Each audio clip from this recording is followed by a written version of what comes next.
बिहार के एक सुदूर गांव बरहामपुर के आखिरी सिरे पर एक छोटी सी झोंपड़ी थी, जहां रहती थी एक बूढ़ी माँ सारो देवी और उसकी इकलौती बेटी रंभा।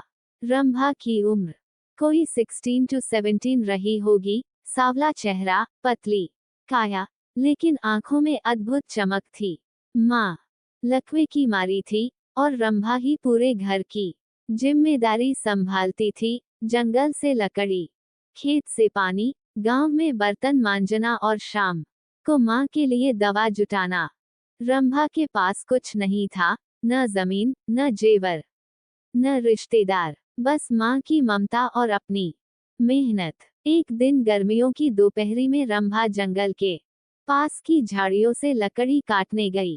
थक कर एक पुरानी चट्टान के पास बैठी तो उसकी नजर एक अजीब सी चमकदार हरी घास पर पड़ी, बिल्कुल मुलायम, नीलापन लिए हुए, जैसे मखमल हो। उसे लगा ये साधारण घास नहीं है। जैसे ही उसने उस घास को हाथ लगाया, अचानक सामने एक बूढ़ी औरत प्रकट हो गई। उसने रंभा से कहा, बेटी, तुम मेहनती और निस्वार्थ हो, ये घास तुम्हारी सेवा का फल है। इसे जब भी किसी भूखे को प्यार से खिलाओगी, वह तृप्त होगा, चाहे वह कितनी भी भूख में क्यों न हो। रंभा डर गई, लेकिन फिर उसने विनम्रता से उस घास का गुच्छा उठाया और घर लौट आई।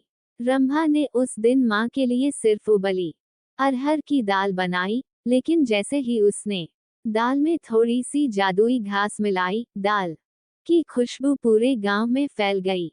माँ ने जैसे ही एक चम्मच दाल खाई, बोली, रंभा, ये तुमने कहाँ से लाई? ये स्वाद तो मैंने अपने जवानी में भी नहीं चखा था। धीरे धीरे गांव में खबर फैलने लगी कि रंभा की बनाई दाल चखते ही बूढ़ों की भूख मिट जाती है, बच्चों का पेट भर जाता है और बीमारों की तबीयत सुधर जाती है। रंभा ने एक पुराना ठेला उठाया, ऊपर एक मिट्टी का हांडी रखा, जिसमें हर दिन वही सादी दाल और एक चुटकी जादुई घास मिलाती। उसका नाम रख दिया घास भात, भूख का इलाज। रंभा रोज सुबह गांव के स्कूल, मजदूरों के चौराहे और बीमारों के मोहल्ले में जाती और सिर्फ 1 रुपये में भरपेट खाना देती। हर कोई तृप्त होता, चाहे कितना भी भूखा क्यों न हो। गांव के सरपंच तक हैरान रह गए। उन्होंने कहा, ये लड़की गरीब होकर भी गांव की मां बन गई है। जिले के अफसरों तक बात पहुंची और रंभा को बुलावा आया कि वह जिला कलेक्टर ऑफिस आकर खाना बनाकर दिखाए।